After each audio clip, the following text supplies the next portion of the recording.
Bonjour tout le monde, comme promis, aujourd'hui on fait notre deuxième capsule qui va traiter le rôle du notaire et du courtier immobilier dans une transaction immobilière, spécifiquement avant la signature de la promesse d'achat. Donc aujourd'hui j'ai Maître avec moi. Salut Lee. Bonjour, bonjour. Donc c'est ça. Donc comme courtier, après avoir visité tant de maisons, puis le client il s'est penché pour une maison qu'il a aimée, mon devoir c'est pas juste négocier le prix, les délais, les conditions et protéger son intérêt. C'est aussi regarder qu'est-ce qu'il y a des choses que l'acheteur ou le commun du peuple, il ne peut pas savoir c'est quoi un certificat qu'il y a à l'intérieur. Puis ça nous arrive souvent d'appeler ma terrain, envoyer une copie, puis dire à ma terrain, s'il te plaît, explique-moi comment je peux bien positionner mon client en faisant l'offre d'achat. Donc, combien de fois que je t'ai envoyé un certificat de localisation, puis Plusieurs. à l'aide? Plusieurs.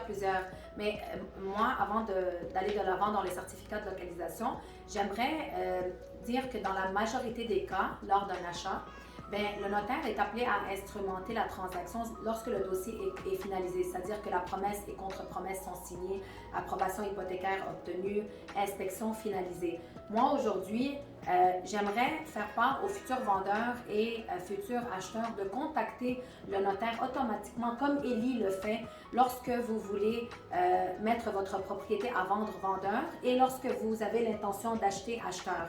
Puis, je vous explique pourquoi.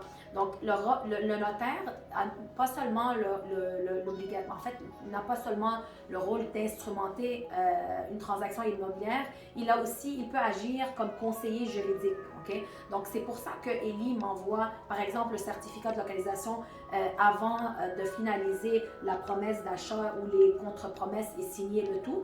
Parce qu'en interpellant le notaire avant que ce soit finalisé, le notaire peut vous expliquer plusieurs notions. Vérifier le certificat de localisation. Le certificat, c'est un document obligatoire dans toute transaction immobilière.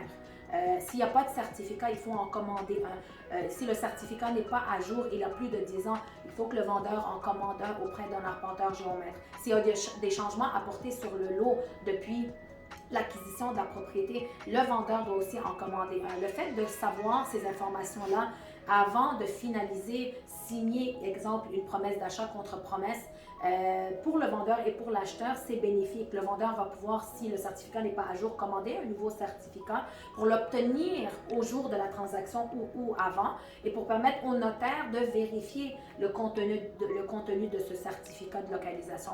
Puis il n'y a pas seulement le certificat de localisation, mais il y a aussi les garanties. Donc, la garantie légale, sans garantie légale, qu'on trouve souvent maintenant des acheteurs qui achètent sans garantie légale juste pour gagner, que leur offre soit plus intéressante aux vendeurs. Moi, mes clients, j'essaye le plus possible de lui dire achète avec la garantie légale. C'est pas juste une garantie physique sur une propriété que si la plomberie brise, on ne tourne pas contre le vendeur, c'est aussi garantie aussi pour les titres. Donc c'est très important.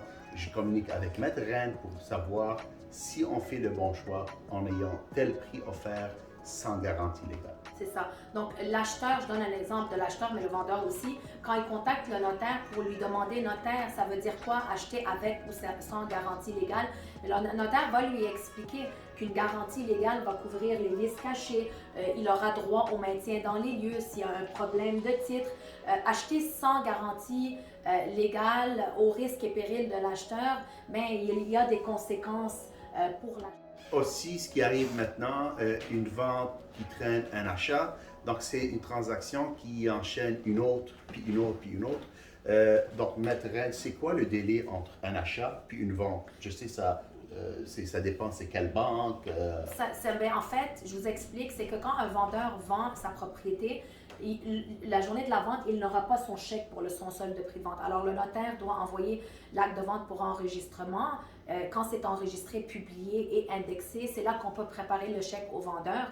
Donc, c'est sûr qu'il y a un délai entre le moment où c'est vendu, que le vendeur a son chèque. Il faut tenir compte de ces délais-là et aussi les délais lorsque le chèque est déposé dans le compte du client, parce qu'il y a des retenues effectuées par les institutions financières qui peuvent être différentes d'une institution à l'autre. Donc, avant d'acheter et mettre une date dans la promesse pour l'achat du vendeur, c'est bien de consulter un notaire qui va lui expliquer tout ça aussi de manière plus détaillée. Donc, quels sont les délais à respecter, en combien de temps après la vente il pourra acheter, il pourra avoir son chèque, etc. Donc, il faut tenir compte aussi de ce genre d'informations qui sont présentes dans les promesses d'achat. Puis, notaire comme courtier, bien, on en discute souvent pour trouver les bons délais, pour mettre les bonnes dates dans la promesse d'achat. Mais le client, vendeur et acheteur aussi, je les invite à contacter le notaire qui va les expliquer aussi tout ça. Donc, merci pour vous. C'est tout pour aujourd'hui. On peut en parler. Beaucoup de matière déjà. Oui, des heures et des heures, mais on fait des petites capsules qui vont sonner des petites cloches qui vont permettre à monsieur, madame, tout le monde de contacter le notaire avant même d'aller de l'avant dans la signature de la promesse, etc. Merci pour votre temps, puis on se voit la semaine prochaine. Merci, Une autre capsule. Merci, Élie. Merci.